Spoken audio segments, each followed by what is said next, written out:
It's off the record. It's Wednesday night. Everybody alright? It's off the record. It's Wednesday night. Hey, you better hold on tight. It's off the record. It's Wednesday night. K-On, I think they're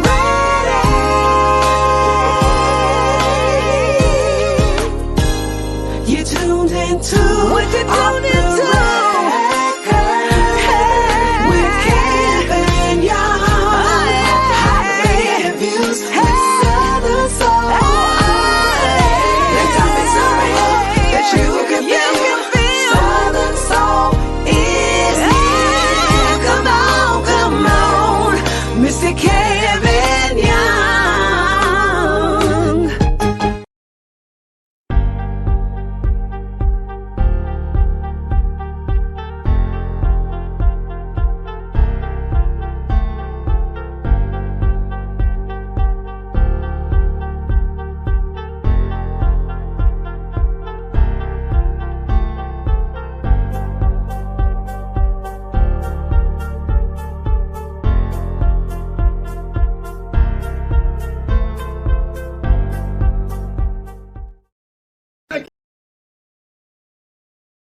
Give me my theme music.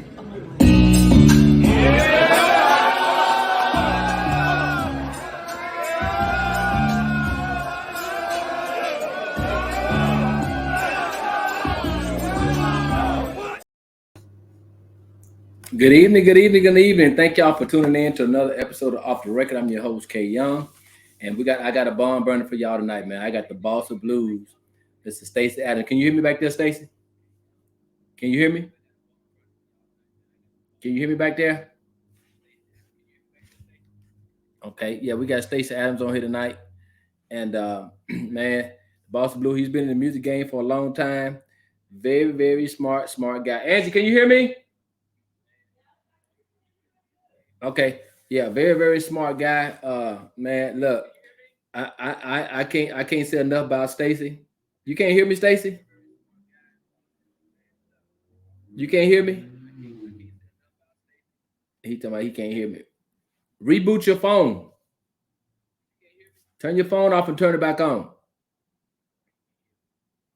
But yeah, look, we got a bomb burner for y'all tonight, man. Like he's been on here before, I think maybe about a year and a half ago.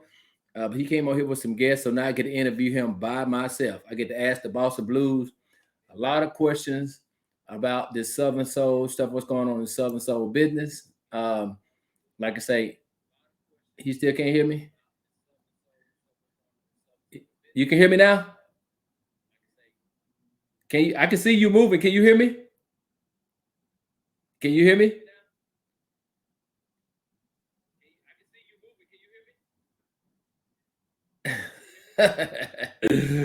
I can't hear you. Hold on, y'all. Hold on. Don't go nowhere. Let me call him right quick. Let me call him. Y'all hold on. I think he having some technical difficulties over there. Let me call him. But look, y'all tag this live. Y'all tag it so people can come on in and listen what the boss of blues got to say. Hey, y'all, what's up, boss? Yeah, you can you hear me? Yeah, I can hear you on here, but I can't hear you, but I can't hear you through my computer. Oh man. So I don't know why, I don't hear it. Yeah. Well, you probably got to reboot it. You got to reboot it. I go out and come back in. Okay. All right. But look, yeah, y'all share this live. Like I said, Staci got a lot to say. I got a lot of questions for him. And one thing about Off the Record, I'm gonna tell y'all something about my podcast, right? It's unscripted over here. You know, we talk. I ask the burning questions that people want to know. I'm not afraid to ask the questions. If I ask them a question, they don't have to answer it. But it depends on who it is that come on this show. I do my research on it before you even come on here. I know I have a little history about a lot of them. So I ask the question. I ask the questions that you guys want to know and want to hear. So hopefully, can you hear me now? Can you hear me now? Hello, Staci, can you hear me now? He back in the studio. I'm looking at him, y'all. Huh? Yeah, check your microphone. Can you hear me? Man, look, I definitely don't want to redo this podcast right here. I definitely want to talk. Y'all want to hear what Staci Adams got to say. Can you hear me now? Give me a thumbs up if you can hear me.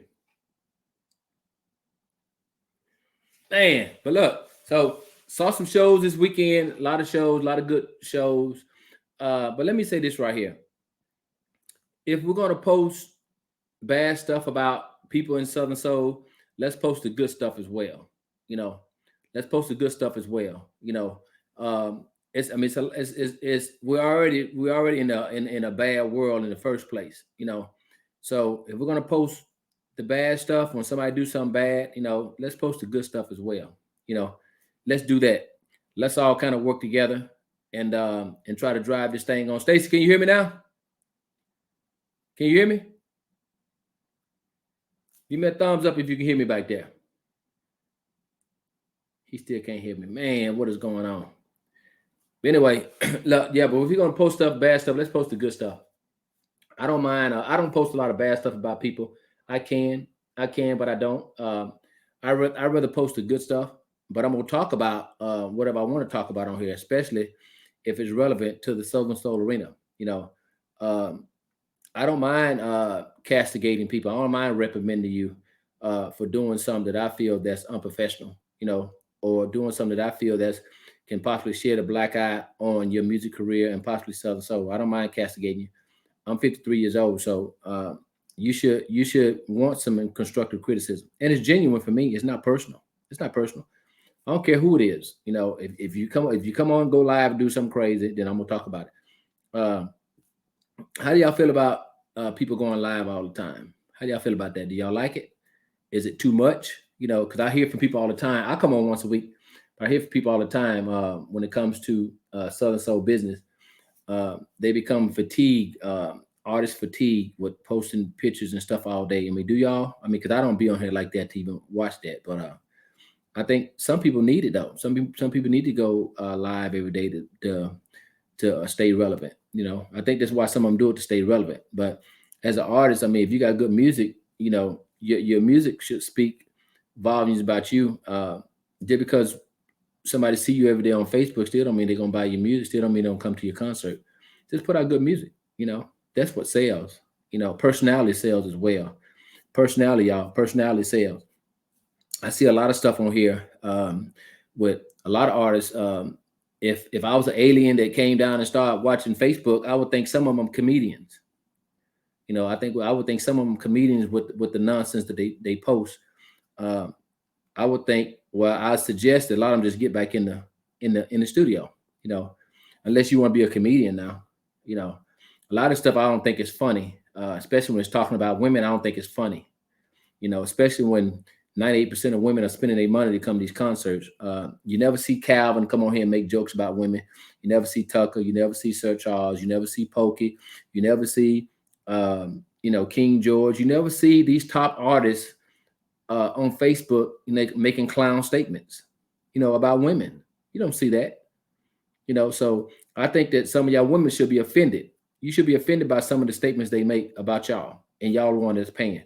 So I'm not going to support nobody's disrespectful. Not me. I'm not going to. I don't care how good the music are, because to me, personality matters. Character matters to me. To K Young, to me. So I don't want nobody to support me if I come on here and just talk nonsense about women. That's on here right now. I guarantee you, if I go down the list, I bet it's 95%, maybe 100% women that's watching this podcast. So y'all be mindful and be careful on who y'all support, who you give your money to, because character matters. It should matter to everybody. But I'm just talking to y'all while I'm waiting on Stacy to get his audio right. So y'all got any questions for me? Anybody got any burning questions for K Young while I'm on here?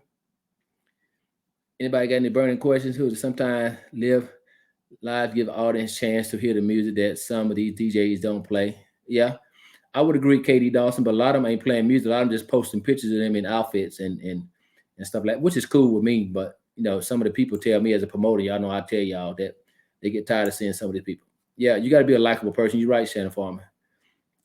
Oh, Deborah says she likes seeing what's happening. That's cool. Salute. I'm waiting on Stacey Adams, y'all. I want Deborah to come on here so I can interview her. Deborah Hammett, I want you to come on here so I can interview you as a top fan. KD, I'm waiting on you too, man. KD Dawson, I'm waiting on you to come on here. Yeah, don't y'all forget about the radio station, KVBM FM. Don't try to forget about their radio station over there. Like see the latest music from artists. Yep. Yeah, I agree. I think it should stick to music. I think they should stick to the music and all the other leave all other nonsense alone. If all you gotta do is watch, all you gotta do is sit back and watch. You don't have to say nothing. Just look at the top artists, look at the ones who are getting paid, look at the ones who are being on shows, look at the from top to middle artists. You don't see a lot of nonsense from them. Them people too professional. They in the studios, trying to make more music for y'all. But a lot of the other ones trying to be comedians. If you want to be a comedian, just be a comedian. Then I see posts where people talking about they gonna quit Southern Soul. You're gonna quit, you're gonna do this, you're gonna do that. I mean, come on, man. Either you're gonna stay over here or not. Don't just post stuff for people to come on in and say, why quit? Why you quitting? I mean, get out of here with that, man. I see that stuff all the time. It's not a few, it's a whole bunch of artists that be posting stuff just to get a reaction. Well, this is my last year, this is my last day in Southern Soul, or I'm getting ready to buy this. So they post pictures of other stuff they get ready to buy. What do y'all think about this? Don't no grown men do that. Don't no men do that. I'm not gonna ever go post a picture of somebody's house or car and say I'm finna buy this. Man, get out of here with that. Can you hear me now? You can hear me? Okay, he said he can hear me now. So look, that's my spiel. But look, without further ado, we're gonna bring on Staci Adams, the boss of the blues. What's up, man? Man, 20 told down. What's going on with you, man? Just happy to be alive, bro. Exactly. Hey, aren't we all? But look, I had to wear my shades. I knew you were gonna put your shades on, so I had to put my shades on, and I had to put my Malcolm X shirt on. Actually, this is my son's brand. He got a brand called Extinct Minds. He got he's a nice little brand he just came up with, man. So what's going on down there in Georgia, man? Man, nothing much, man. Just working hard in the studio, man, trying to stay relevant. That's it. Okay, so look, so you ain't on Facebook making jokes and stuff. You in the studio, right? I'm in the studio working, man. That's the only place to be right now, man. This right here, the competition got steep, baby. It's work time now. So look, let's go and get started, man. Tell your audience a little bit about yourself and where you from. Well, I'm Staci Adams, the boss of blues. I'm coming up out of ATL. Been doing music for a while. Like I said, I've been messing around doing this pushing the Southern Soul R&B thing for a while too. So I'm just excited to be here and did records with a lot of big artists. And like I said, been working, doing a lot of shows. So just stand on top of the game, man. And happy to be a part of the podcast, man. Thank you for having me. Appreciate you, brother. I was saying earlier, I don't know if you can hear me, but I said, man, you're a very, very knowledgeable guy, and you've been around for a while. So look, tell your audience how long you've been in the music business. I've been in the music business probably for about 22 years. When you put together from really all my life, because I started out singing in a little quartet when I was a little kid. Yeah. But after that, I was playing ball a lot. Then I got into music, so probably about 20 years, as in doing it, on a certain level. Yeah. Mm-hmm. So really hard. Go ahead. What's up? I said, what I noticed too? I noticed that a lot of, maybe about 90% of the artists come from the Southern Soul. I mean, come from gospel background, man. Mm-hmm. Come from the gospel background, but none of y'all stay over there though. Yeah, well, you got to think of me. Honestly, I left a long time ago because at the end of the day, I was young singing in the choir and singing, the little quartet type stuff. But it wasn't really a lot of finances in it. A bunch of traveling, a bunch of road trips for honorariums and thank yous. So at the end of the day, when you're trying to pay your bills or whatever the case may be, that sometimes that might not be the way you want to stand it if you're trying to pay bills. Gotcha. So now, Boss of Blues. Where they come from?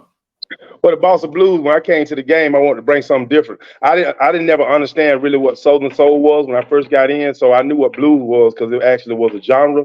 So the Boss of Blues, R&B was my thing because a long time ago I did something called Hood and Blues.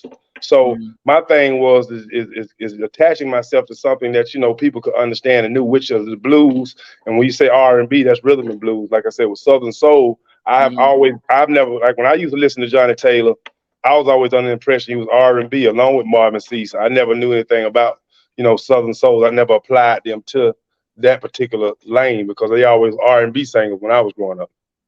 So let me ask you this question because it's a great debate on Johnny Taylor, Mel Wade, all these guys that they were Southern Soul singers. Is that true or false? That's false. They were R&B singers. They were Southern R&B singers. Johnny Taylor went platinum. He one of the first R&B artists that went platinum.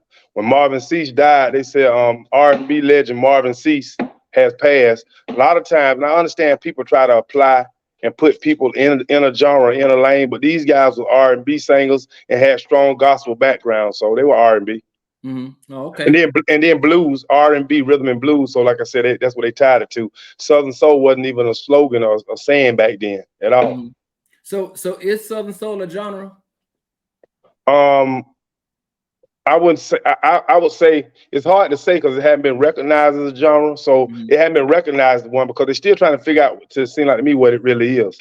Yeah. You know, because like right now it's a lot of it's getting more of a quartet sound. You know, and which is a good thing because you know it's a lot of guys that can really sing on the quartet end that have brought their talents over to the R&B end. So on the music, so the first person I say was doing it like that was Ray Charles. Ray Charles used to be singing gospel. I mean R&B music over gospel rhythms. So Ray Charles was the first one really started doing that real heavy, you know. So, but I with Southern Soul, they giving it a name, but they hadn't tied it to, as a genre yet. So, will it be one? Maybe it'll be one day. I'm not really sure. So when artists register their music, what are they registered under? They have it registered on the R&B or soul. R&B. Yeah. No way around it. They have it registered on the R&B, and they registered on the R&B, or they registered under soul, maybe neo soul. But most of the time it's R&B because, like I said, R&B is still very much prevalent, and I listen at it as old school R&B. Like a lot of stuff, I don't really say Southern soul. Cause even Sir Charles, when he went platinum, he was R&B. You know. So what do you say to people that say R&B is dead? No way. It can't be dead when you got a man like Guy can get out the bed and go get $35,000 or $40,000 fresh out the bed, and they ain't did no record in years. R&B is not dead. It's just that you know, where they do it and how they do it is in different demographics. You know, R&B still moving alive and very much well. It's hard to kill R&B because R&B is a genre and it's rhythm and blues. It's the combination of rhythm and blues. It's blues, rhythm, just with a different kind of tempo. Okay, well, let me ask you this question. I know you say you work with, name some notable artists that you've worked with over the years. Well, Akon, Jeezy, Slick Puller, Trick Daddy, David Banner. I've been in the studio with Jennifer Lopez. I've been in the studio with Adina Howard, Calvin Richardson. Man, let me see. Travis Scott. I keep going. A lot of them been in the studio with T.I., all of them. You know, so all the greats. Yeah. So is it true that you was a rapper and an R&B singer or what? Yeah. Is that true? Yeah. Well, Okay. Yeah. So now being on that side and coming. Okay, when did you come to Southern Soul? What year? Well, I really, like I said, when I entered, I really didn't know. I just really started doing shows in the arena. So what happened was I went and redid Johnny Taylor's Last $2, right? Which was written by George Jackson. Okay. So I redid the record. I got clearance from Malaco. Once I redid that record, I did it a few times, you know, because I loved the record growing up. And people were like, man, you need to do this here and do that there. So once I started doing the record in different places, then I just started doing different kind of music. So it really wasn't nothing I was just aiming at. I just redid Last Few Dollars, and I redid Last $2. So when I redid the record, I couldn't get no publishing rights for it because it went to George Jackson's estate. So a lot of people don't understand that even though Johnny Taylor was a great singer, George Jackson did a lot of writing. He the one who wrote Last Few Dollars. So when I got the clearance from Malaco, I got a full clearance. I'm one of the only artists they gave a real clearance to redo the record. Like if you pull up Last Few Dollars, the version I wrote, I don't get no publishing, but it'll say written by George Jackson, which I wrote it and redid it. I did an adaptation. But at the end of the day, like I said, that's how I ended up in what they call Southern Soul. So I just kept, because at first I was doing something called Hood and Blues. Okay. So then I flipped over and I redid that record and I just kept rolling with it because I started getting shows in this market. And I just kept going from there. So what's a real clearance? What's the process? Well, the process, you have to reach out to whoever owns the rights of the record. You have to submit to them a request to be able to get the record, and then they'll approve it or deny it and tell you what they want or what they need from the record, whether they need $3,000 or $4,000 every copy you sell, what they need from it every 5,000 copies. Do you need to send them a check or whatever the case may be? So that's how you get a real clearance. You go straight to the master owner, the owner of the master. Okay, so and Malaco is the owner of that master. Oh, okay, all right. So let's flip back to R&B and rap. So is it totally different from Southern Soul? Really, honestly, it's kind of the same. And the reason I'm gonna say that is because, like in rap, what started happening is you got a lot of people that can rap. You got more rappers than singers, right? Okay. And that's what really started happening to R&B and singing, period. You got more people that can rap. So rap's easy to do. You go in, you can do an album in 4 days, less money to invest in it, and you can throw it in the streets and let it go. But the thing what happened is it's still the same grind because you have your demographics. Like you have some people like Gucci Man and Yo Gotti. Then you got some people love Jay-Z and Kanye. So it's a similar thing. So 50 Cent, so Gucci Man and Yo Gotti them may do shows in a smaller arena, for certain demographics, where you got guys like Kanye probably can go across the board and Jay-Z them touching a whole nother demographics with their style. So it's pretty much the same thing. Yeah, because you talked about I heard you talk about like the radio back in the day where they played like the top 100. Like the top 100, where they was playing all type of music on the same radio, no matter who it was, right? No matter who it was, like in the 90s, that's why with the new album I'm doing now called Love You Like the 90s. In the 90s, you had, people don't understand, you had everybody hitting on all cylinders. You had Johnny Taylor in 97. He dropped Last $2. You had Marvin Cease dropping records in the 90s. You had Tupac, Biggie, No Limit. You had the Hot Boys. You had an array. You had Whitney Houston, Michael Jackson. You had everybody able to do that. You had originality. That's why when I went back, what I'm working on now, to Love You Like the 90s album, is because I'm back. I want it's originality. Because I love the side of music that it's on now, the Southern Soul, which what they call it, or the blues and whatever. I love the whole array of music because in every music serves its purpose depending on where you're located. So in Southern Soul, do you think there's a place for rap in Southern Soul? Because you was a rapper. You think there's a place for rap in Southern? Because the reason why I said because you got people that's rapping in country. You got somebody. You got a rap on Shirley Caesar's album came out rapping. So well, I can put it like this. It always depends on the type of rap. Yeah. Like, okay, you got melodic rap, you got lyrical rap. It depends on how the person can flow, how they carry the tune, and does it mesh with the beat, and is it a marriage? Is it something once it connect, can it affect the people to where there's not a jump in style? You know what I'm saying? Like, so if it's a jump in style, it makes it kind of hard because most of the people that listen to grown folks' music, they try to get away from rap. Yeah. Most of the people, most of the listeners that I've witnessed that's over, even in the R&B side, we had the big R&B shows, and even with the Southern Soul shows and the blues shows, most people that come, they won't come to want to hear some down home singing. But at the same time, if a rapper's doing what he need to do and riding the track the correct way, then it's always a place for it as long as it's done correctly. Yeah, I say the same thing. I say the same. People say there's no place for rapping in Southern Soul. I said no. As long as it's featured. As long as it's featured, I think. Because I know for a fact that it's a lot of songs I like, man, from R&B artists that rappers came in on it and was featured on the song and made it sound good. You know what I'm saying? So I just want to get that perspective from you as a former rapper. So let me ask you this question: what is your relationship with Calvin Richardson? Calvin and I, like I said, we linked up when I came in the game. Well, first of all, I met Calvin when I was in college. We had a song that was I had a song that was 32 top 100 Urban AC Radio. When really I just was doing music to have a good time, but it took off. It was an R&B record. So I started out really as a singer from the rip. So the song took off. At the time, we were with Teddy Aston, who was one of the biggest radio promoters in the country at that time. And so when we took off, it was me and Lou Battle. We was in a group. We played ball together. So we took off and we was everywhere, man. So we actually ran into Calvin. We was in Tennessee. It was in Tennessee. We did a riverboat. And that's my first time hearing him saying, he was pushing, don't keep on pushing. But then when I heard him saying, that's my first time meeting him. After that, after years passed, we met up and started communicating or whatever. And we realized we had kind of like minds when it comes to professionalism and trying to do things the right way, trying to get the fans what they want to see the right way, trying not to shortchange people. And when they come out to a show, let them feel like and knowing they got their money's worth. So that's what I respect about Calvin. He's always been, from way back then to now. And like I said, I was in my late teens then to now. He's always been, the same guy. You see what I'm saying? Whatever the style was then, he was on that, and I was on that also. So I always been pretty good at presenting myself. So we kicked it back off, man. We started working together in the studio and been working on the road together, and just iron sharpening iron. Him being a professional artist, a recording artist, and entertainer, and me myself being a professional artist and entertainer, we've been able to mesh and kind of grow and learn certain things from each other on the professional end and the business end. Yeah, your Wi-Fi cutting up now. You were straight. I don't know if you leaning to the left or leaning to the right. You can hear me now. Yeah. You can hear me now.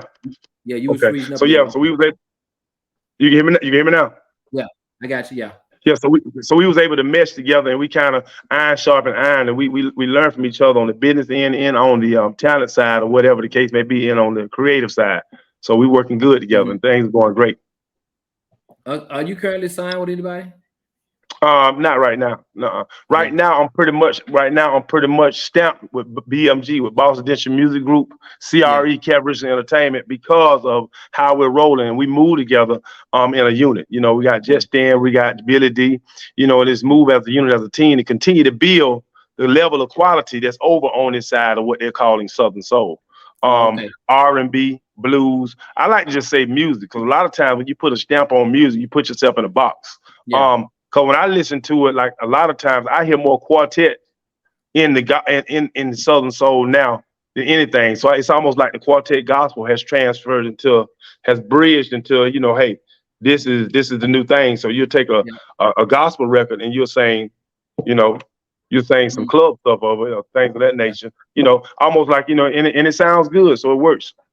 Do you think that's mainly because King George has jumped on the scene? Because I noticed that too. That the music has changed a lot since King George has stepped up on the scene. I think a lot of folks want to mirror his sound. You think Mhm. that's what it is? Or was it happening prior to King Well, George coming? well I'll say when I first noticed it, right? I Uh-huh. always noticed it a little bit, but it was more prevalent to me. I first heard Mr. Smoke when I first heard Mr. Smoke come out Okay. with Good Law. He was one of the first that I heard really injecting it heavy Yeah. on the Southern Soul side, coming out of Alabama. So after that, I started hearing more people catch on to it and move to it. So now, then when I heard King George, it's a he almost got that Lee Williams sound. He got that drive. So Yeah. now, like anything else, when people hear a hit record, most artists, not every artist, they try to chase that sound because they feel like that's the sound people want to hear. Yeah. But that might not be the sound for you, nor just your style. Yeah, see, that's the whole thing. A lot of times, and I talk about this to anybody, you have to do what's in you. It's not what's on you. Like God anoints everybody different. Everybody has a different anointing, right? That's right. And when you got to know your anointing and know what you're good at and what you need to do and what you don't need to do. A lot of times when you don't know your anointing, you'll find yourself chasing other people's anointing. So like me, I Yeah. could never be a Calvin Richardson. I could never be a Calvin Richardson because he's anointed in his own regard. But Yeah. I can be whatever God made me to be. So I have to stay fine in that and stay true to that, whoever that may be. You got a lot of Mhm. people style jump because they want to make it, and it's a financial thing. See, I don't do music for money. When people do music for money, a lot of times they'll switch styles and try to get the money. And ain't nothing wrong with that Mhm. because it works. That's the normal recipe for years people use. If you hear a song sound like this, go do one sound like that. May work, may not work. But when you got Mhm. guys come on the scene like King George and anybody else that have taken off, God has put them in a position where they're blessed, and you have to respect that blessing. And a lot of times you have to just move in your lane for your blessing. And so that's what I do. I stay locked in on my blessing. But the first one I heard doing it with Mr. Smoke, heavy. And then Mhm. like I said, it started growing from there more and more. Then you had even when I hear Jay Martin's group, same thing. They got that heavy gospel feel also. Yeah. So and they was hitting it too. Like I said, King George came and he blowed it out the water with his style. But like I said, it's working because what's happening is a lot of these people can natural bone sing. Yeah. You ain't got people Exactly. coming in here. These people coming over here. These artists, King George can sing like hell. Smoke can sing like hell. Jay Martin group can sing like hell. These guys coming in singing like hell. You know what I'm Yeah. saying? And that's good because it pushes the bullshit out the way. But at the same time, it puts you on alert to say whatever you go in the studio to do, you better make it sound good because these guys are really performing. They're singing. Yeah. They ain't playing no Mhm. games. So and that's the good thing about the quartet God style and the gospel style coming over. Even like I heard, even with a Stan Butler from down here in Yeah. Georgia, Stan Butler was doing. He been doing it for years. Stan Yeah. Butler had. So he another artist that's been doing it. West Love, she does it. So, but these people really can sing. So Yeah. now you have a situation where it got serious. Mhm. So you got to think when I was doing the quartet gospel thing when I was little, my group never could get nowhere because we ain't have no story. You got to think when you get to singing on the quartet gospel scene, you'll come in there, they'll bring a man in there in a wheelchair, and he'll start getting his testimony. And when he get his testimony, you already done lost. If he done got hit by two cars, ran over by a train, And all of a sudden now he starts saying heavenly choir. You can't do nothing with that. So you got to think the most. Hold on. You say in a competition, if somebody coming in with a wheelchair in the store, you'd already lost. You already lost in the quartet game. And like I said, me singing in the gospel world a little bit I did. We coming there in the van. We have matching suits. But then we get in there in the church. They put somebody on a hospital bed in the church and put a mic by his mouth. And he get his testimony and he can sing too and laying flat on his back. The most competitive singing in the world is in the church. Yeah. I'm talking about they can go get it. I'm talking about Squall, you name it. Anthony Hamilton, them, Calvin Richardson, them, KC Haley, them, all them boys like Calvin and KC from KC and JoJo was in a group together when they were kids. They were young. You got to be able to squall.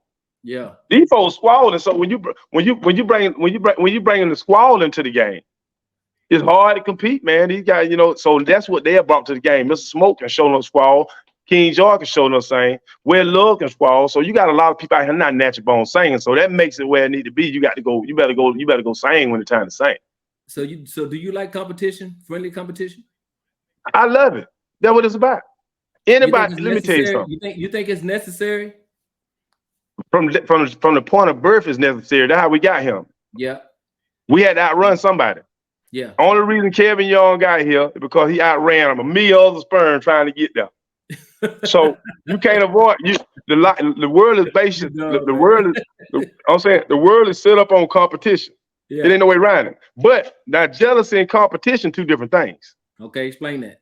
Okay, you got some artists that'll get jealous of another artist because they may be short, they may be tall, they may be bow-legged, they may jump, they may sing higher notes, stuff like that. But that should push you to work hard in the studio. But then you got the competitive part is you go in the studio and write you a record that fits you and come back and try to smoke them. Mm-hmm. That's how the game go. Let me tell you something. It ain't nobody tell you the truth, but they tell you they ain't in competition with nobody. Everybody competing. Even if you just compete with Father Time. Cause ain't nobody get no younger. Yep. Mm-hmm. So look, you're a man of many quotes and theories. Explain your theory about everybody got to cut the grass. Everybody got to cut the grass. Well, it's like this. People try to get by without putting in the work. Mm-hmm. Like just because I hang with Calvin Richardson and I roll with Boston Dance Music Group, that don't mean I can relax and think I done got it made. Mm-hmm. Just because if artists roll with any artist, whether you rolling with Tucker, whether you rolling with King George, Wet Love, whether you rolling Nelly, Tiger Trap, any artist you rolling with, you still got to do what you got to do for you. You got to crank your lawnmower up and cut your grass, make sure your yard stay looking good, or you got to have enough money to pay somebody to cut it for you. Yeah. And most artists don't have the money to pay nobody to keep cutting their grass, trying to put them in a position to win. Because it ain't easy. The biggest lie ever told, and people gonna get mad when I say this, is that there's enough for everybody to eat. No. Yeah. That it's not true, because that's why people run out of resources. That's why resources deplete. You have to put yourself in a position to win, to try to create revenue the best you can in this game. And a lot of time, if you sound chasing, you can find yourself not getting to that, because what happened when that sound go away? Now you got to jump to another sound. Yeah. I've always just did what I felt. And that's just it. I've never sat back and said, I'm gonna make a song like this right here. Or I'm finna do it. I've never done that. Now, when I redid Johnny Taylor's song, that was really a tribute to him. And I did Last Few Dollars. So that was something I went and got clearance for. So, that was something I wanted to do, and that was something I did. But you got to just make sure when you got there and cut the grass, you doing the work, you passing out CDs. While they sleep, you working. While they woke, you working. You praying, you pushing, you staying out the way. The best thing, see, most people like what I call a high artist. See, you ain't never been able to pay Staci Adams with no drugs. You can't pay me with no liquor. You can't pay me with no reefer. I'm gonna call it a reefer like the old folk do. Yeah. You can't pay me with no weed. You have to pay me with revenue. See, I'm not an artist. You're not finna give me no food. You got to pay me. Yeah. Most people don't like artists like that. They like an artist, they can give them a shot of gin. If a person can sign an artist, they give a shot of gin and a blunt. That's the artist they'll have, and just send them out there on the stage and take all the money. When you cut the grass, you know what you're willing to do, what you're not willing to do. And if you're keeping your yard cut, eventually somebody gonna stop by and say, damn, your yard look good. Eventually. Mm-hmm. So let me ask you this question right here. So when you mentioned about most people don't like artists like this, so you have known to be, and I know you're aware of this, to be considered cantankerous, right? difficult, Mm-hmm. truculent, eager to fight, and sometimes eccentric, different, So how do you feel if somebody put you in one of those three categories? Do any one of those three categories, one of those words fit you? All of them can fit, because Uh-huh. see, that's their opinion. See, all of them can fit because that's their opinion. Yeah, I learned that we can't never worry about another man's view of us. yeah, Because as long as I'm in alignment with the God of my understanding, I can care less what a man think. Because yeah, most people are jealous of you because of what you have. Like, say, for instance, you got a big, nice house yeah. in Texas. Mm-hmm. You work for that. You put everything in to get that and have it and have a family. You Mm-hmm. got people to come sit in your house and be upset, be mad, and get in their car. Kevin, you don't think he the shit because he got a big house. Yeah. You got people like that. Mm-hmm. So I don't care nothing about what nobody think about me, because at the end of the day, by the grace of God, I do music really because I feel like the game owe me, not Mm-hmm. because I got to get money off of it to survive. Because one thing I do have, I got to have health insurance, life and death insurance, sickness and health, everything in place. So if something you can't run around here. A lot of artists has a lights. Yeah. They die tomorrow. They got to go do a GoFundMe. Yeah. You see what I'm saying? That Mm-hmm. ain't how you want to live. So first you want to be a man or a woman before you decide to be an artist, because artists is just extracurricular activities, and if you get paid for it, it's great. So Yeah. everybody's not gonna be as blessed as a Calvin Richardson or as a Tucker, as a King George, as a Poker, as a Sir Charles or TK Stowe or Jay Hammer or any other artist out here, Nelly Tiger Travis, to get Yeah. paid for what they do. But Yeah. really, the chance of you getting paid good for doing music is about the chance of going to the NBA. Yeah. People don't understand the chance of you getting $5,000 a show is almost the same chance of you going to the league. Mm-hmm. Those are the statistics. Yeah. When you can get $5,000 Friday, Saturday, and Sunday. Mm-hmm. You got to think Trust all the me. people I just named, Mm-hmm. all the people I just named in the 1% of the world. Yep. Exactly. In Southern Soul. That's right. So let me ask you this question right here. All of them in the So, 1%. Everybody.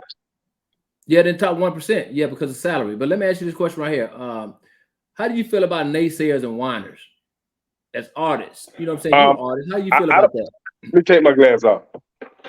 I that? don't have a place in my heart for a naysayer or whiner. Yeah. You got to think, I done seen people die right in front of me sick Mm-hmm. and died with courage. I don't have time for nobody saying, if you believe in me, please just believe, none of that. Because we Yeah. all grinding and working. Yeah. Ain't nobody here to give you nothing. Mm-hmm. Because you got to think, everybody that's getting paid now, whether it be Calvin Richardson, Tucker, King George, Poker, anybody, had levels of the game they had to go. That's right. Then nobody start off at 25,000 a show. That ain't Yeah. happening. Mm-hmm. Everybody had to come in a humility way. They all done did some free show. They all done had to do some show where they got shouted. They all done went through the fire. All of them. Period. Mm-hmm. Yeah. So you can't expect nobody to give you what they done bled for. Now they can try to Mm-hmm. they can take you to the well and try to help you in special ways. But man, it's so competitive now, man. Everybody trying to stay on top. It's Mm-hmm. a battle to stay on top. They don't know who's Mm-hmm. gonna be the Nick King Joy to come out and knock the bottom out. They don't know who's gonna be the Nick one to come out and get a 20 and 25p. Nobody knows. Mm-hmm. So you have to always know that nobody started out. Now baby started running out the womb. Now Yeah. baby. That's right. Everybody had to start off walking. Mm-hmm. Then they had to start off trying, then running. That's just the Mm-hmm. law of life, and we all have to go through it. So anybody that's negative, that's why I don't hang around no negative asses. Yep. No doubters. Because at the end of the day, the way my spirit's set up is I believe that everything is possible. Mm-hmm. That's what I believe. Mm-hmm. So let me ask you this right here. Still on the artist side, I'm gonna flip back and forth between you being a promoter. So do you prefer as an artist to use certain producers, and do you write your own music? And I if write my so, own. and if so, why did you choose to do that? I write my own music because it's coming from me. Okay. It's my experience, and I can deliver without an experience. Mm-hmm. Most people that sing other people's records, they can get a hit record. They might get a hit record, but it's hard to people. I don't care what it is. People recognize real. Yeah. The connection is different when it's your experience. Now I deal with one producer right now for the simple fact he ain't on no dope. He always gonna have a session. He ain't drunk, high. It ain't no arguing. It's simple business. He ain't finna go on Facebook and go live. He ain't finna take my Facebook page and take millions of followers and still can't get paid. He ain't finna do none of that. See, Mm-hmm. we do simple business. He give me Yeah. the track. We sit down and produce it. I may help produce it. I pay him, and I get my session. I Mm-hmm. don't never want to be the artist that got to come online and start crying about how somebody did me or how they took my publishing. Mm-hmm. So let me ask you. I mean, how you say you've been? How long you been in South about what 5 years, 4 years, maybe 3 years? About three and a How half long? years. Okay, so how do you survive an atmosphere full of mendacious, untruthful, and deceitful people? How do you survive an atmosphere like that? What? Mendacious. Cole, they don't count. Like you got to Yeah. think, they don't count. They don't count. See, this is catch. Coming into the game, Mm-hmm. everybody gonna latch on to you if they feel like you're gonna be next. That's Yeah. anywhere. They gonna latch on. They gonna want to do a song with you. They Yeah. gonna want to ride with you. They gonna want to hook you up with shows and do all this stuff to get a record Mm-hmm. with you, hoping that they get a hit with you and they move forward. There's nothing wrong with that. Yeah. With me, I understand that jealousy, is a part of people, and we as black people have it worse than anybody. We are our Yeah. worst enemy. Period. Yeah. Point blank. Yeah. We'll hate a man who he think he is, cause he Mm-hmm. tall. Yeah. Kevin Young think he's somebody cause he got some muscle. You Yeah. know, a nigga find any reason to get mad with you, but the whole fact of the matter is they can't. They're not a non-factor. They're a non-factor to me. You're not paying none of my bills. You're not Yeah. helping me with nothing in life. If Mm-hmm. I knew you or know you or don't know you, it won't affect nothing that I'm doing. So Mm-hmm. I just don't even pay no attention to them. It's like walking through ghosts. It's like Yeah. seeing a ghost. You ever Uh-huh. seen a ghost? I don't see him. You might hear him, Yeah. but you don't see him. Now, how tall are you? I'm about 6'7". About 6'7". So how are you greeted when you go to shows? You walk around, you 6'7". More people don't want to greet you when you're 6'7". Why? It's just a lot of times people feel like they feel like that you might be a little arrogant. Cause see, I always have walked with my head high because I wasn't born a slave. Yeah. So people assume that you one way and they don't even know you. Let me show what I Yeah. mean, man. Let me Yeah. show what I mean. This Uh-huh. what I mean right here. Yeah. Yeah. It's about 50 people, Mm-hmm. 50 Facebook friends right now that owe me money. About 50, Yeah. About 50 of right? them. 50. Mm-hmm. True story. Mm-hmm. So, but at the end of the day, if I'm willing to help and try to do stuff for people when they're on their last leg, but they'll never come on and say, "Hey, Staci did it for me." They'll be the same people behind your back, whispering, like how they doing when Jesus was at the table and everybody was leaning over talking. Mm-hmm. But at the end of the day, God has put me in a position where, man, that don't affect me. No, man, I'm beyond blessed, man. Yeah. When I said I'm beyond blessed, man, so none of that shit affect me. Like Yeah. I walk in a room, you gotta think. I thank God the people that I roll with and the people that I'm Yeah. around, those are the ones that count. Mm-hmm. Right? The Yeah. people that I'm rolling around with, those are the ones that count. So I really, so you say, would I rather be mad if Joe Blow not speaking to me or Calvin Richardson dapping me up? I think I'd be just fine dapping Calvin Richardson up. Yeah.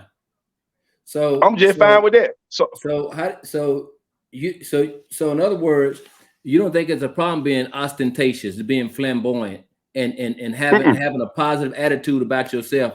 So who walk around and say they're a loser? Who walk around and say A loser? Huh? Well, a big thing now on Facebook, they take a picture of a hot pillow bed and they put it up and say, "Pray for me." Yeah. People do all kinds of things now to touch the sentimental side to get likes Yep. and views. Yeah. I don't put up sad stories. Yeah. Cause my life ain't sad. Yeah. I don't have no sad story. I'm rather happy right now. So Yeah. you got to think a lot of times people, nothing wrong with you being flamboyant or nothing wrong with you being confident. Cause some people make the mistake confidence for arrogance. When Yeah. at the end of the day, you're just confident because they're insecure with their financial position or where they may be at in life. Yeah. Mm-hmm. They may not have a vehicle to drive. They may not have a way to get around. Every time I turn around, he think he's somebody. But at the end of the day, by the grace of God, the way I'm set up, it ain't nobody came to me with that kind of stuff to my face. Cause I think they can tell the energy I carry, they're not a good thing to do. So we stay our way, we keep going, they do their thing, I do my thing. I don't got no problem with none of them. Yeah, I We noticed, don't have to never cross paths. Hey, when I first met you, it was at the ZBT. You pulled up in the Rolls Royce, and people were talking. Yep. They were like, "Well, who is that?" I was like, "Who is?" They said, "That's Staci Adams." I said, "Okay, I hadn't met him yet, but they was talking that you pulled up in the Rolls Royce." Well, see, that's the thing. I pulled up in a Rolls Royce several times. See, but this the whole catch, right? Yeah. This the whole catch.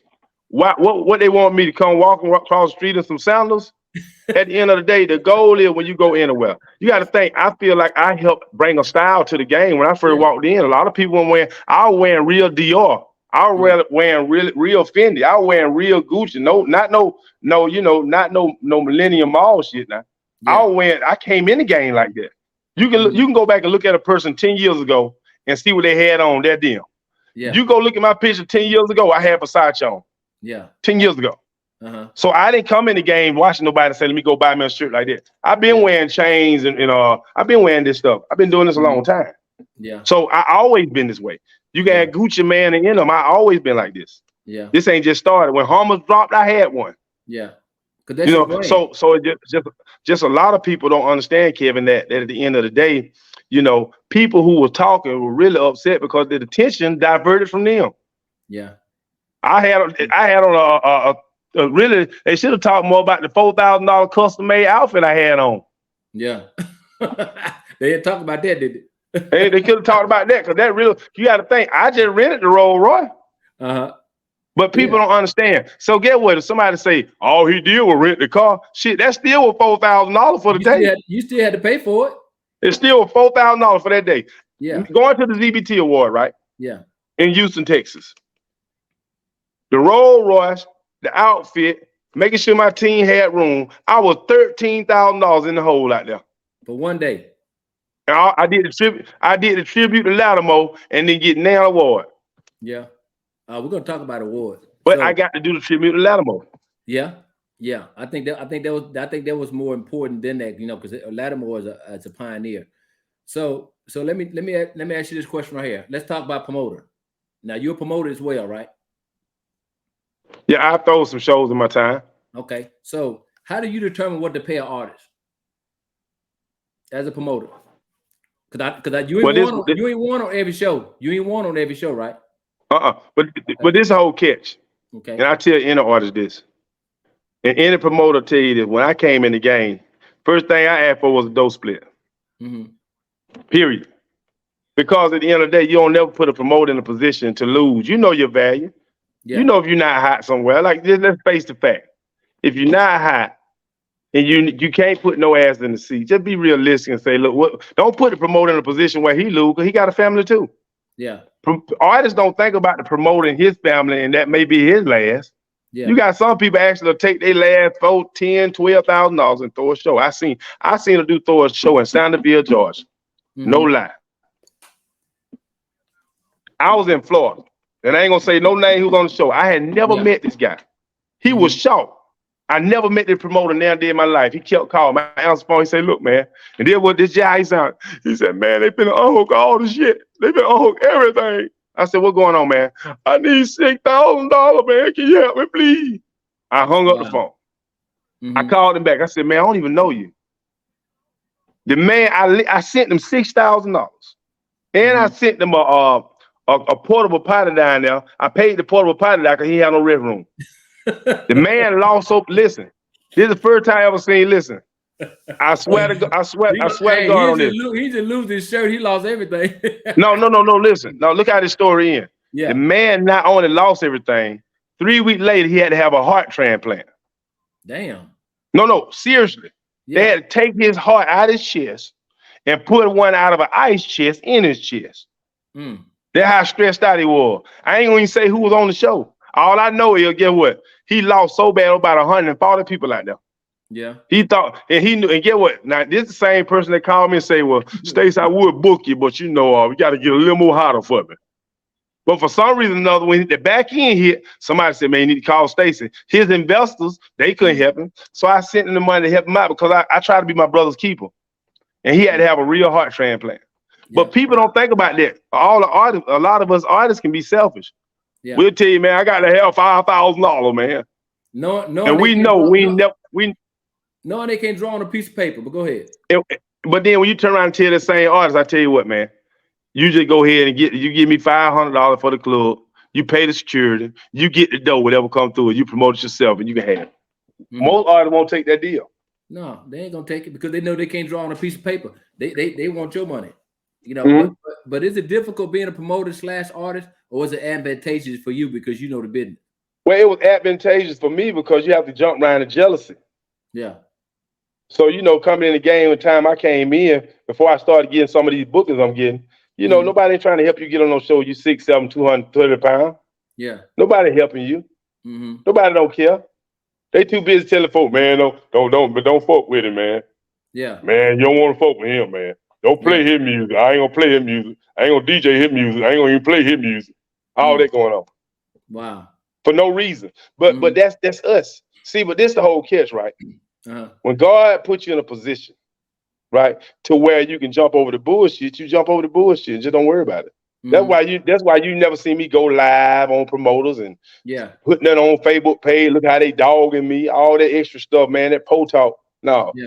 you just jump over the hate. Yeah. If they don't respect them, make them respect you. Yeah. Just do the best you can and let the shit fall where they may. Because at the end of the day, man, all that other stuff, man, don't nobody owe nobody nothing, man. Yeah. Nobody. A promoter So can't just yeah, go ahead. a promoter can't just because you say you can sing through the roof and people say give me a chance. They don't understand that promoter spending money may not have an extra may not have Mhm. may not have no money to lose. Promoter may not have a $10,000. Yeah. He don't know what the venue done told man, well, y'all ain't got but an hour. All kind of stuff go on. Man, you can't make nobody feel sorry for you and put you on no show. Ain't nobody Mm-hmm. feel sorry for me and say, hey, Staci, I ain't called no fly and say, hey, man, put me on the show. Look here, man, I see you got such and such on there, such and such. You sure need to put me on there. You got a bunch of people now calling fly, man, all day. Oh yeah.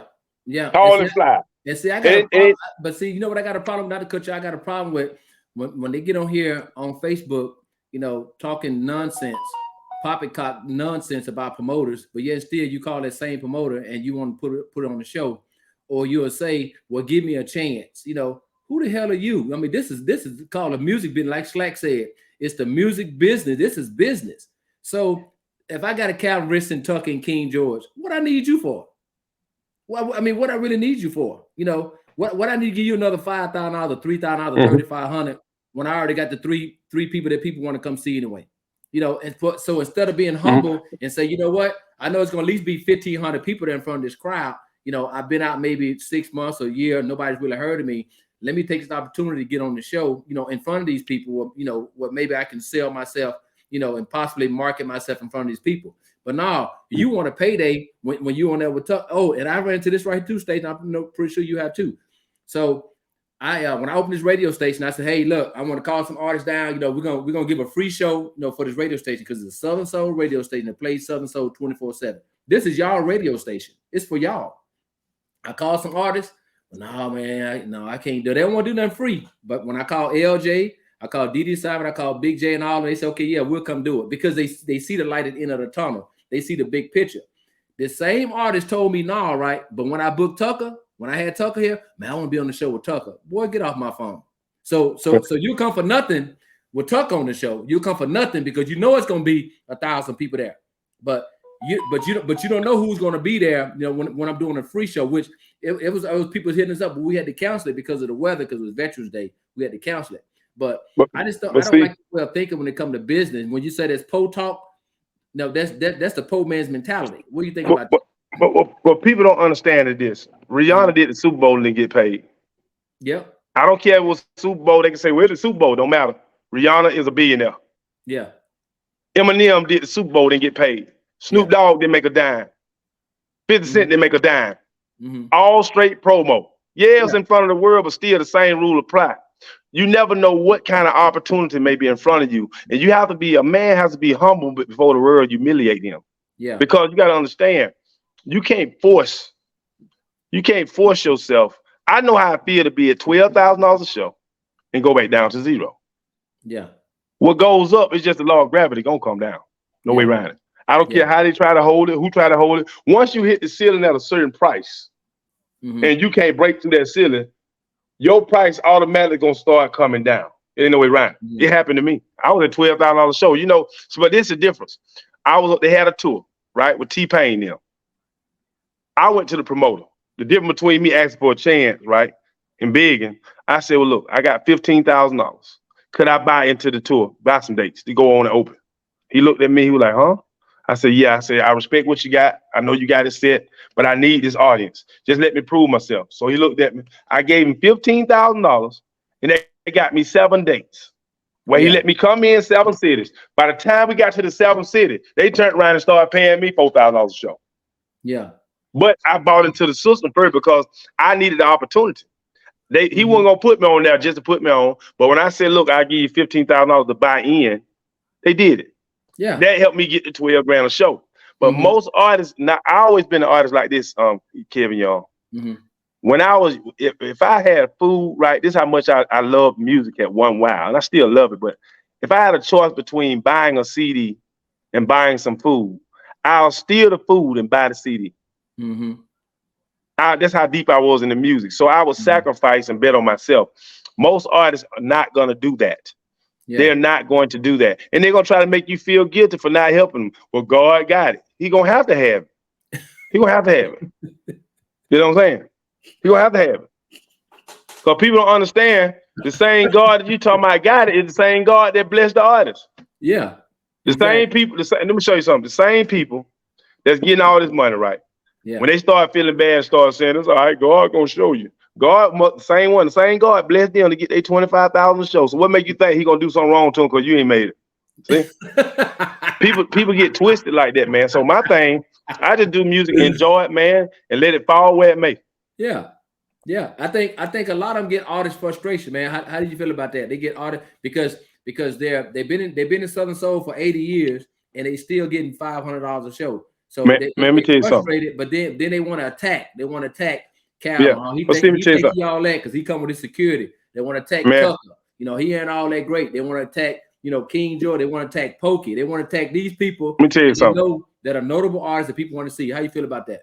Everybody you just named, Yeah. God has shed a light on them and put them in a position to make maximum amounts of revenue. Yeah. Point blank, period. Whatever God they serve, or whatever God play to, he'll put them in a position to win. Mm-hmm. At the end of the day, for those that can't quite get on and get frustrated, I have people that have inboxed me and told me not to tag them no more. Don't tag me. But see, you don't like to get tagged when you see me on Fly with Anthony Hamilton, with Life Jennings, with Calvin Richardson, with King George. Nobody like them tag, but when I was tagging just a picture of myself sitting on the port, yeah, God got it. But I see you, my boy. But then when he started seeing you tagged and moving and prospering, hey man, trying to tag me so much, dog. Yeah. But they can tag you and they fumbling in life. You see what I'm saying? Oh yeah. See, but see, some people born to lose. Yeah. They're not. They're born to lose, and because they mentality, right? Mm-hmm. Yeah. Mm-hmm. Yeah. So when you born to lose, just like some people say, there's a lot of times people always say, well, he gone to heaven. Some people you might need to say, well, he gone to hell. Yeah. Everybody ain't gonna make it through the pearly gate. Yeah. Mm-hmm. Everybody not gonna be a Tucker, a King George, a Kelvin, a Pokey, or whomever. Everybody not gonna be a TK Soul. Yeah. We all trying to do the same thing, but the good, beautiful thing about it, in any given time, you can have your opportunities. Like me, I get paid show right now. Yeah. They can say what they want to say. I go get my 3,500. Yeah. And then if I go to a place where I know I got to drop, I might drop and get 1,000. I might get 1,500. I might do a dough split. Yeah. My granddaddy, but most people. My granddaddy told me, man, when I was growing up, I was a military brat. My dad was in the Air Force. So me and my brother, we used to cut yards. We go get $10 for a yard, but it take us 5 minutes to cut it because we had 2 lawnmowers, right? So in one given day, we might come home with $80 or $100 a piece, right? So I go visit my granddaddy, who's a farmer. He got tobacco, he got melons, he got all that. I go visit him in Arkansas. We out there, and he got cotton. We out there messing in the cotton field. He woke us up at 6 o'clock in the morning. We didn't get finished about 7, 8 o'clock at night. He come giving us $5. Right. So us, we some base kids. We looking like my cousin, they were happy with that. They were happy. Me and my brother looking like, what is this? $5. I said, shoot, this ain't enough. He said, let me tell you something, grandson. This always stuck with me. He said, how much money you got in your pocket right now? I said, well, none right now. He said, you can spend some money, but you can't spend no money. That's what he told me. So that's why I tell some of these people, man, let's work a deal that's comfortable for both of us. Because as a promoter, man, I'm a businessman. So what I look like giving you $10,000 when ain't nobody screaming for you? What I look like giving you 10 grand? I might well go outside and throw my money up in there for the birds. But I can say, hey, look, let's work this deal together, because I've done that with artists. Let's work the deal together so we both can make money. It might not be what you want, it might not be what I want, but we both didn't lose. How you feel about that? You think that's fair? It's always fair, man. That's the thing about it. You have to be fair. There's no such thing The thing about me is, as I've always never took nothing as standard. Yeah. Every deal is different in its own regard. Yeah. Every deal is different. What a man may be, you got to think. When I went to London, I stayed in London for about 2 weeks, 3 weeks. I did some shows over there. Then I flew from London to Ireland, and I did Scotland. I did like 4 shows in Scotland, right? Mm-hmm. When I got to London, I didn't know how hot my son was at the time, but they paid me £10,000. Mm-hmm. They came and picked me up in a stretch Rolls Royce. I didn't know what was going on. I got in the Rolls Royce. The driver sitting on the wrong side, on the other side of the steering wheel. I said, well, I ain't never seen him drive like this, but I'm gonna roll. At the end of the day, you have to respect where you're located. Michael Jordan is held on the basketball court, but when you put him on the football field, it's over. Yeah. It's over. So in your location is everything. A basketball in my hand worth $40.50. In LeBron's hand is worth $1 billion. Yeah. So, but a lot of artists don't want to think in that regard because they want to feel they just as good as this artist or that artist. I'm just as good as such and such. I should get this or that. But at the end of the day, if you were that good, God would have put you in that position. God hadn't blessed you yet. You hadn't got there. Yeah. At this size of you hadn't got your blessing yet. You're not there yet. So just be humble, because the worst thing you can have in trying to make it anywhere is a jealous spirit. Yeah. Exactly. But see, that's big in the church. A lot of churches you go to, there'd be a lot of calamity, a lot of hate, a lot of back and forth, and a lot of underhanded stuff going on. And I never really got involved with none of it. You know what I'm saying? Because they're gonna always treat the man they can put the highest 10% in better anyway. That's why they got the front part, they got the deacon bowl. So most of the time when they know you give a good offering, they're gonna call your name, you walk in. There go brother such and such. Look at him, y'all. Then when you come in there, they know you ain't getting no money dime. They're gonna say, could you scoot to the back row? Sister Martha coming. Yeah, exactly. Shouldn't be that way with that life. So let me ask you this question. Let me ask you this question. You tell me I know what you're gonna say, but this has happened, and this constantly happens in Southern Soul, right? As a promoter, right? We know us promoters talk. It has been people who get off of shows if they on there with a Tucker, a Calvin, a King George, a Sir Charles, or Pokey, right? They get off shows because they picture is bigger than them. No, man, I can't be on that show, man. You made me too small. Are you serious? Are you serious? You know what I'm saying?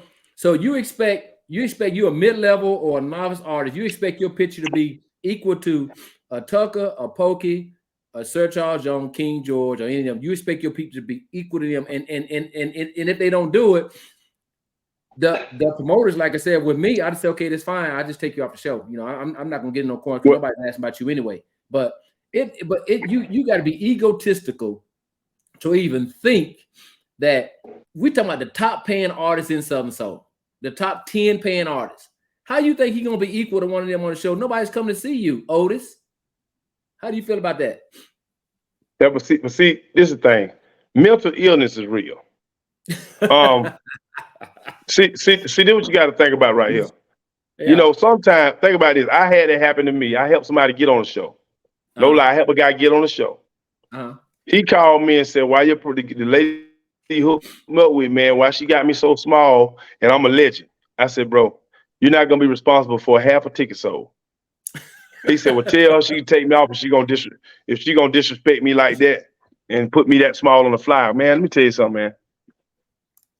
We as a people, man, and it's so sad to say, man, we're in a bad place. I'm talking about terrible. We're in a terrible place, man, because we're in such a terrible place because we feel like, you ever seen what if a dog think he a lion, right? Until he fight a lion. Yeah, exactly. He realize he ain't no lion then. That's right. A lion that think he a cat ain't no lion no more. If he think he a house cat, exactly. It's a mentality. So when you got somebody got a mental illness that'll tell you, man, you could at least give me $1,000. Some people, man, you need to pray for them and touch and agree and tell them God got it and let them go home because by being a free world, see, this is different between country music and black music. They don't let people play with their crowd. They don't let you play with it. They ain't even let certain people in. They ain't finna let you come playing with them. See, when you come out there talking about you finna do, no, we ain't gonna deal with you. Bye. Yeah. They ain't gonna play with their crap. But what we'll do, we try to treat all our music like the church. The only place you can sing and they let anybody lead the songs at church. Yeah, church. You damn and that's right. at a small church. Yeah. The biggest churches I went to, them they big even churches, play you with can you. forget it. You audition for the choir. Look, you ain't going to TD Jake's church and get up there and embarrass that church. Listen, at them churches, you auditioning for the choir. Yeah, exactly. So but we got a mentality where we think everybody deserves a chance. I'm gonna tell you when that changed. Right? If me and you in a car, right? And our life on the line. At that point, if you a better driver than me, I don't deserve a chance to drive. I'm trying to live. Take us there, Kevin. So what put us in a position is we wait to get into a dangerous position to when we start using our head. We wait to where we get into near death to where we can think straight. Why would I get a man to tell a man that's left-handed to throw a fast pitch right-handed? Yeah. So sometimes we'll let our belief and our mind trick us to think we can do anything. That's not true. We can't. Yeah. I could never be a hockey player. It ain't in my DNA. I could never did it. So do you I think, don't care how. do you think anybody can be an artist? You think anybody can be an artist? No. So why is it so? That's why. But look, but do you also think it's disrespectful for anybody to come over to Southern Soul and say they're artists and horrible? Well, this the only way. This is the only time it gets tricky. Yeah. When you can't determine what another person likes, like say for instance in the rap game. Yeah. You've had people come over and they say, man, when they had lean with it, rock with it, lean, people were like laughing at Fabo. Yeah. But it was some people that really felt that was in that mindset. You got some people that's why you got beacon skulls. Some people got 480s, some people got 800s. Yeah. So the people that may be listening, I'm Mr. Bubblegum, I'm Mr. Chico Stick, I'm Mr. Da Da Da. They might be a 420. They might be a 420. So they're saying they might be a 420, but you got 1,000 of them. You got 1,000 of them. You see what I'm saying? You mean their credit score might be a 420? 420. You got 1 million people with a 420 credit score. So you got 1 million people buying the record. Everybody want to hear third note jazz. Man, you dumb. I'm saying everybody want to hear third note jazz. Yeah. So look, you got somebody. Yeah, go ahead. Somebody got to drink. Somebody got to drink stomp liquor, don't they? Yeah.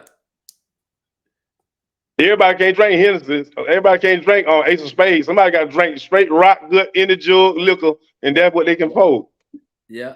Sometimes when you go to certain shows, look at what they can afford. Who's screaming? Look at what they probably look in the car lot and see what they pulling out the car out the yard in. So Stace, let me ask you this question. Let's talk about our queens over here, man. Do you think they're giving a fair shake? They got some hands, don't they? Huh? They got a pair of hands, don't they? Okay. They get a fair shake. Nobody can give nobody nothing, man. This ain't the gimme game. What's a fair shake? I'm trying to see what a fair shake is. Like, what's a fair shake? Do you think they're treated the same as their counterparts, the males? Based solely off. It should be based solely off of their talents and their music. Do you think they're getting a fair shake based off of that? Okay. Well, let me ask you this question. Let me ask you this. Yeah. Let's look at Beyonce. Okay. Right. She one of the biggest artists in the world, right? Yeah. Is she looked at as equal to some of the biggest males in the world? If you say Beyonce, she looked at as equal. No, she's a megastar. Okay, so I'm saying, for as megastar, if you say Jay-Z and Beyonce, she's up there equal, right? They look at her like that's Beyonce, right? Yeah. So what has to happen is this: you had Denise LaSalle, you got Betty Wright, people that have came and made great money and been stars doing this. Yeah. Nothing beats quality. There's no way around a good mixing, a good mastering, and a good record and a hard push. There's no way around it. You got females that done took off now. Look at Where's Love. Where's Love getting paid left and right. Yeah. She knew. She get a fair shake. She from right down here in Georgia. She getting paid left and right. You got your other girl, Lacey. She getting paid left and right. Now, when it comes to how much you get paid, they got to understand. Women have always been the more dominant fans than men. Yep, that's a fact. So when you got women that are the more dominant fans, more than likely they're going to choose to see males because they're looking at a man that they want to say either look good, sound good, and they're attracted to. So most of the time, the biggest fan base are females. Yep. So most females want to see men. So that's not the man's fault that's singing. It's the fans that they need to be talking to, saying, why y'all not listening to me? I'm over here. But then again, you got to think, you might have, when all else fails, you might have to go to the Lord and sing a gospel song. You might have to do a gospel record. When all else fails, you might need to sing Near the Cross. Yeah. when all else fails, you might need, listen, I'm serious. When all else fails, and you'll see people do this. Yeah. When you can't get no likes on Facebook, go on your Facebook page and put God got it. If you believe God got you, hit the like button. Yeah. There's gonna be the most likes you got all month. You gotta put listen. I'm just saying. Sometimes you got to bring. A lot of times you got to bring God into the equation. I have been somewhere before. Yeah. Right, and a dude was singing years ago. We did a show with Anthony Hamilton when he first came out. Me and my partner had to sing on His Eyes on the Sparrow to get a screen. Yeah. We had, in the middle of the club, we had to pull out. Listen, I have seen, no lie. I was at a show. Calvin Richardson was performing, and who was the other artist? There was another artist up there. So Calvin went on for the other artists. They were going back and forth on the bus, and they were trying to tell the other artists that he didn't need to go behind Calvin in that particular market. Yeah. The other artist said, no, I'm going to go. Carl Thomas, that's what it was. Carl Thomas said, no, I am a megastar. I'm going behind Calvin Richardson. When Calvin got through performing and that cryo got through hitting the air and the balloon went off and firecracker was popping, when Carl Thomas got up there, the first thing he said, he raised his right hand and said, y'all, I want to give y'all a testimony. 7 years ago, I had an accident and they didn't expect me to live. I'm going to show you what he had to do now to try to get a screen. People listen, hold on. I seen it with my own eye now. Yeah. So I seen him go back and forth to the bus. They trying to tell Carl, look, Carl, we know you're a megastar, man, but down here, man, don't do it to yourself. This guy right here, Kevin was tied to the side of the bus like a pit bull. You know how a pit bull be jumping?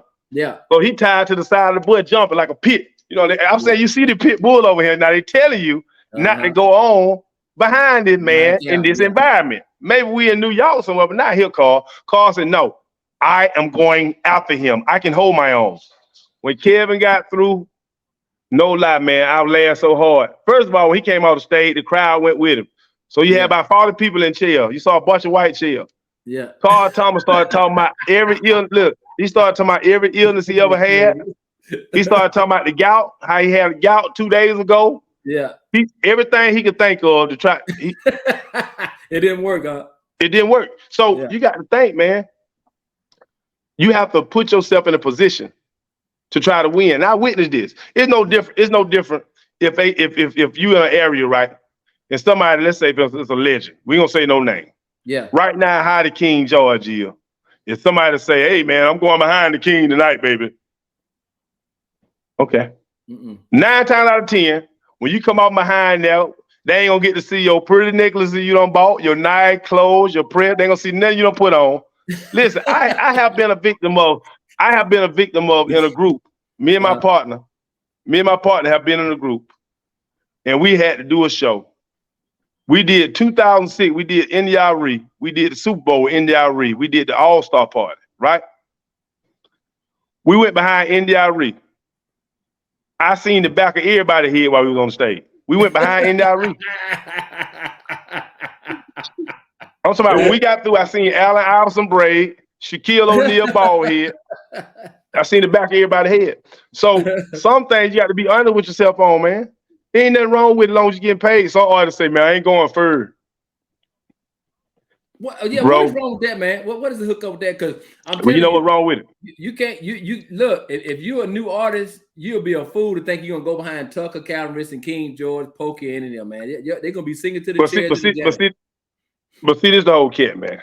Like I Uh, said, mental illness is serious. Mental illness is serious, man. Like I'm saying, like, bro, some things, a person. I had a person tell me before, man, I'm just as good, or I'm just as good as Tucker, man. I said, bro, ain't about how good you are. yeah, Tucker have made some records that have affected the community where the ladies love to come out and see him perform. And 9 times out of 10, if you get on the stage for you, you're gonna perform in front of nothing but chill. yep. That's it. It's okay. So and it's Yeah, nothing wrong.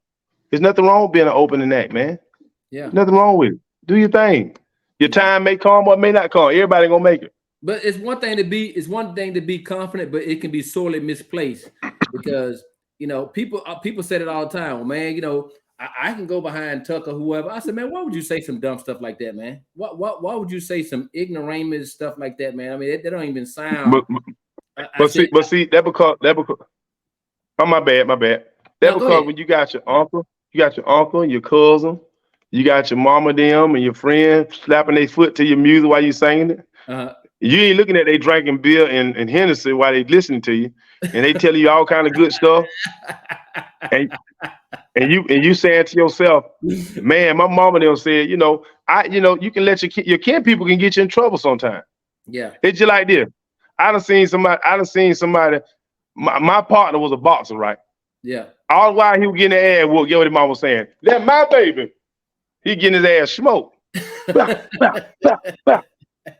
So you got to think. Sometimes, man, family can be our biggest crutch, man. yeah, See, my family always been honest with me. yeah, Hey, man, that don't sound with shit. yeah. That ain't gonna cut it. Uh, Most of these people don't have nobody around who gonna tell the truth because they scared. But the truth is the truth, man. that's You got to right. think. You can't have a bunch of yeah, because you got to think. This how your life should be set up. Most of us, or most of the people that don't make it, gonna end up singing in the church choir, singing lead. Yeah, Most people that don't make it gonna end up in the church choir singing lead. yeah. Uh-huh. And then they're gonna tell the story about they used to sing this kind of music, but now God called them to sing this. No, it's just you didn't make no money over there, so you came on back to church. Yeah, Most people leaving the church to try to make money. yeah, It's a financial thing. All that no, you're leaving the church, trying to go out here and get a hit a lick. Because I know what you get. I know this is how we used to get paid when I sung in the quartet. Now y'all know them boys and came from a mighty long way. Now we want to show them how much we care. Now mhm, y'all put some money in this love offering plate so we can get these boys something to go. And we get back in the van. Normally the driver stop and get us something from Church of Chicken. And mhm. we won't have nothing but $7 or $8 left. And we got the drum behind my head. I'm sitting on a guitar while I'm breaking the keyboard over the top of our shoulder, and we don't make now dime. And then we got to get back, and all they can say is, if you start talking to the driver about where the rest of your money out, he'll say, "I'm gonna put you out, man. Don't question God. This is a spiritual van." See, I'm just saying. I'm just saying. Hey, Stacy, let me ask you this. Let me ask you this question from a promoter's point of view. How do you feel about likes and streams? So somebody said, "Man, my song got 1,000,000 streams, and my song, you know." Why you shake your head already, man? You let me finish. They say, "Hey, man, my son got 4,000,000 Listen, streams, I and just did. I just did. I I got just did a show. 1.5K like, huh?" I just did a show the other night. Yeah. And I don't have millions of views. I'm not I didn't get I'm not viral. I Yeah. had 527 people there. Mm, yeah. I seen people that had folk. I have seen people got 7 million views, Yeah. 2,700 or 800 on the eye, and when you book them, they can't pack a phone booth.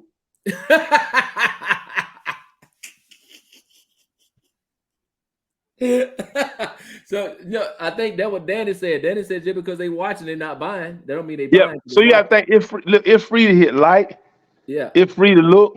yeah. All thing if you want to run a Negro way, ask for 50 cents. We ain't gonna even go a whole dollar. We're gonna say 50 cents. Cause think That's about true, this. man.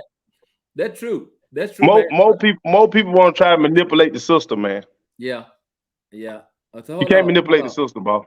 So let me ask you this question, man. Let's talk about awards, man. How do you feel about awards? Do you think they're equally distributed over here in Southern Soul? I really ain't know. I'm being honest, I really don't even think. Hold on. Well, let me ask you this one question first. Do you think any chart is valid if you don't have Calvin? If hold on. Before you say that, if I see any chart, if I see any chart that don't have Tuck on it, King George on it, Calvin Richardson on it, Pokey, if none of the people on it that on the blues are right to it, you might well take that chart and put a grenade inside of it. Yeah. You can't. It's not logical sense to have a chart and don't see Tucker name, Calvin Richardson name, TK Soul name, even Cupid name, King George name, Pokey name. Yeah. All of these boys that getting paid, Nelly name. How you have a chart without none of these folk that getting bukus of money on it at all? Yeah. Where the chart come from? How's it monitored? It's subjective. But when you do that, what you build is you're building bad habits and false beliefs. Because now you got a person walking around with a chart that they don't printed out Microsoft Word and showing people trying to get booked off of it. So I never believe. Let me tell you why I stopped believing the hype. I never get out playing a basketball game. We were playing down against Lemoyne Owen. A guy had won SIAC Player of the Year. I went down there and had 32 points the first half. You think I gave a damn about him having an award? See, awards can be bought. They can be bribed.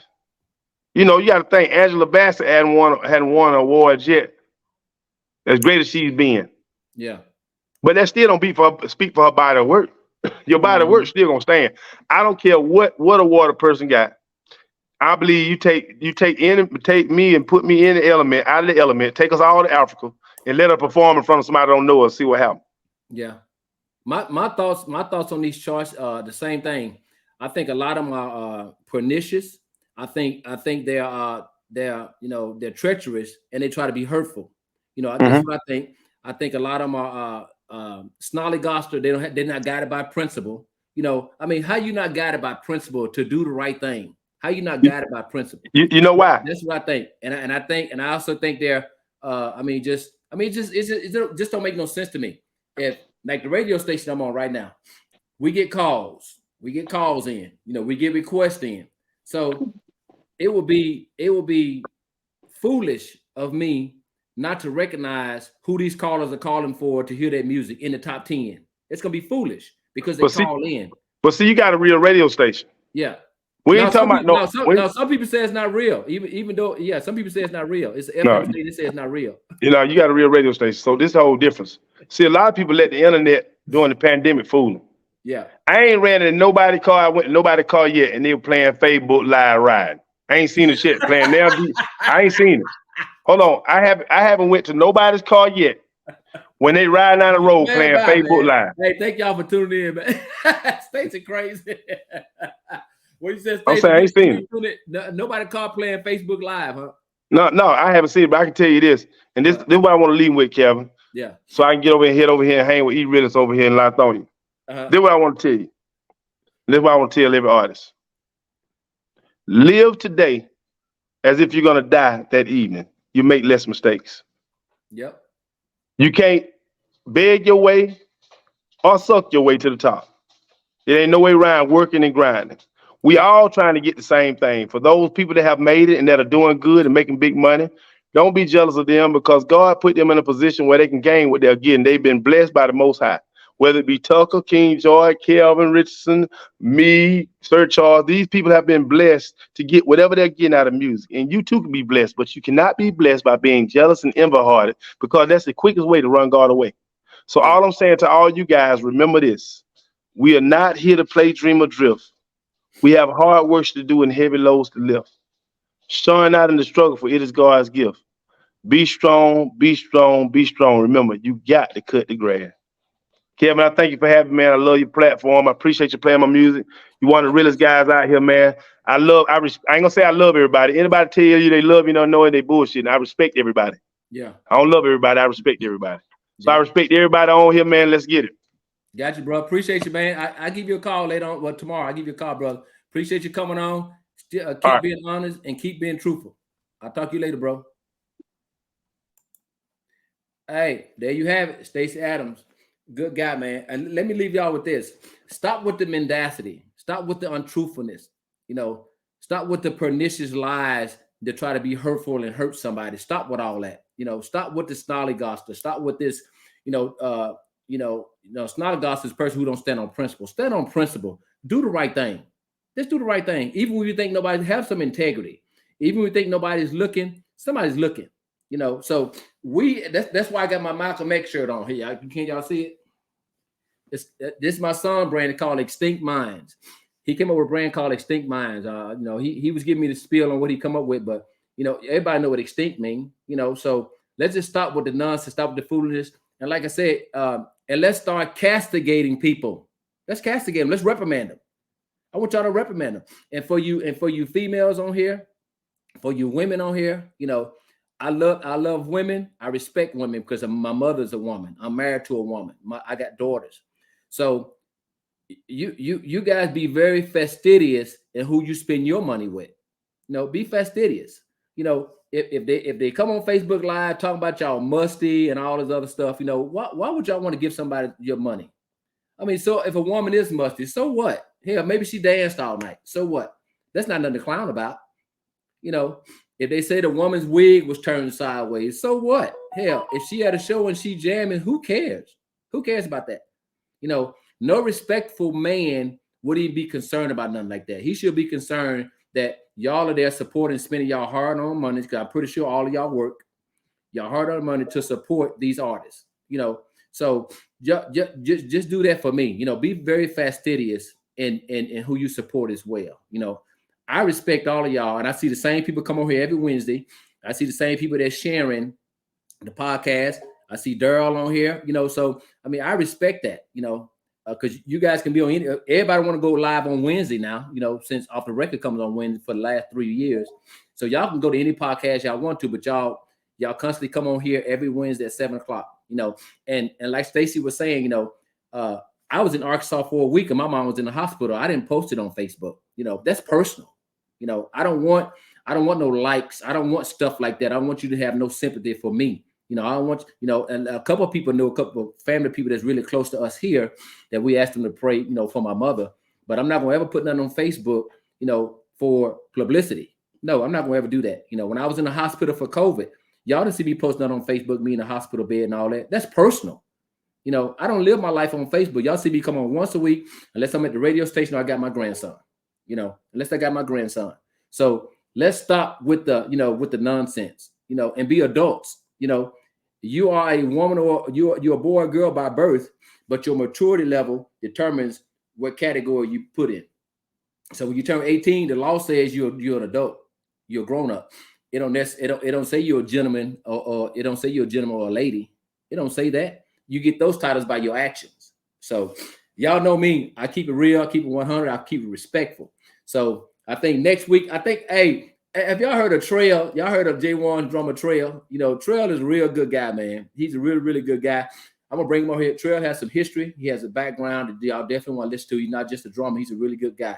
So I think I want to bring Trail on. If I can get him next week, I'm going to bring him on here. But I know I'm going to bring on next week. Who y'all want to see next week? I'm still working on Tucker. Y'all ready to see Tucker? I'm still working on Tucker. Y'all ready to see Tucker on here? I'm still working on here. But I appreciate y'all tuning in. I can't say stay black because you're going to stay black anyway. Just be responsible. Just be responsible for your action and stop blaming everything on slavery. Our ancestors were very smart. They built this world, not just this country, this world.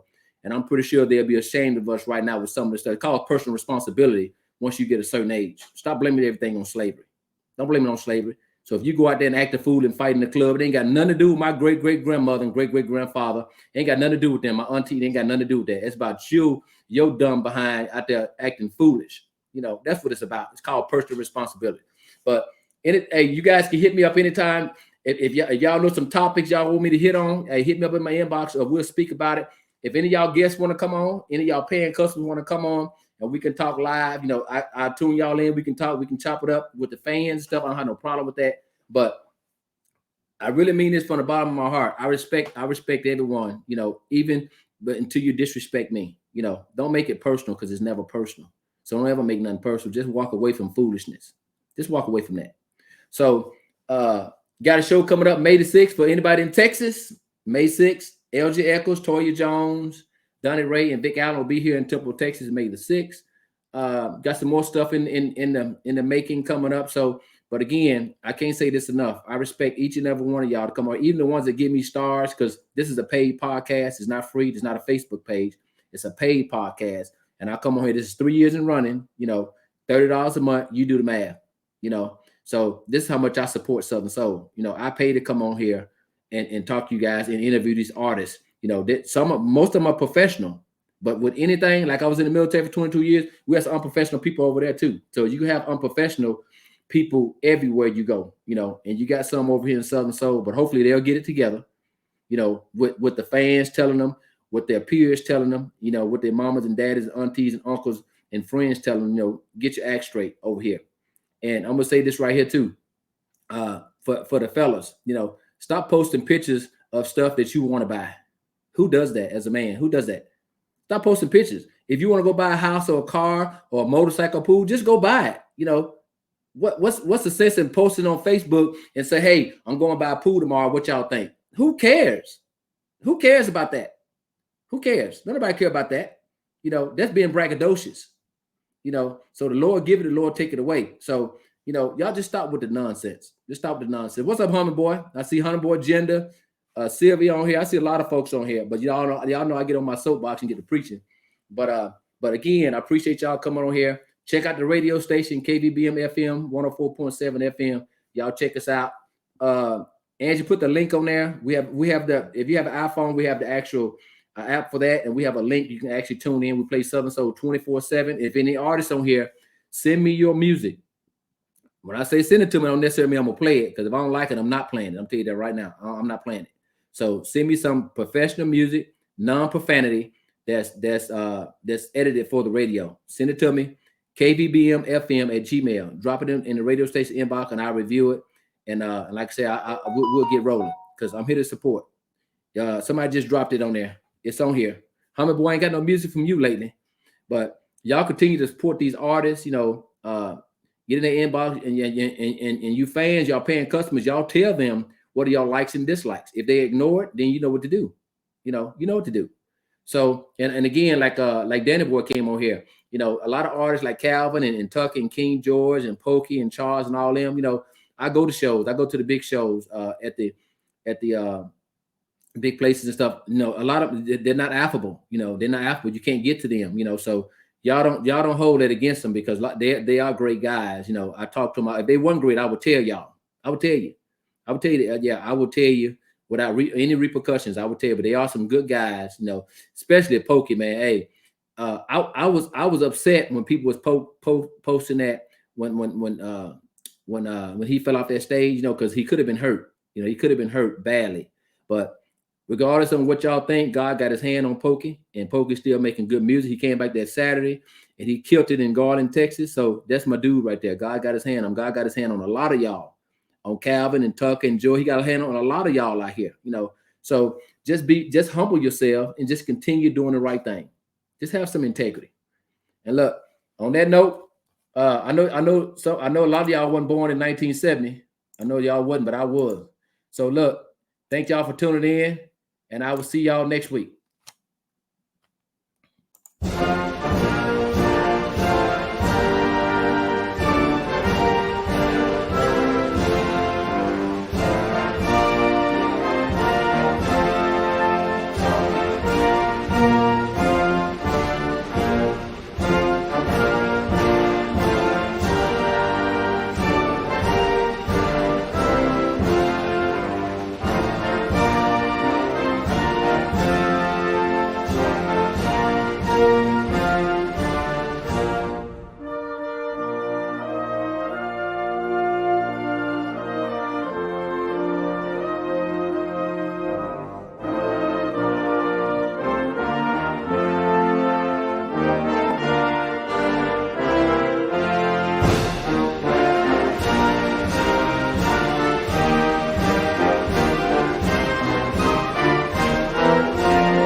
night. It's off the record.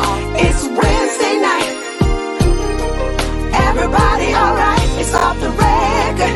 It's Wednesday night. Hey, you better hold on tight. It's off the record. It's Wednesday night. K.O. I think they're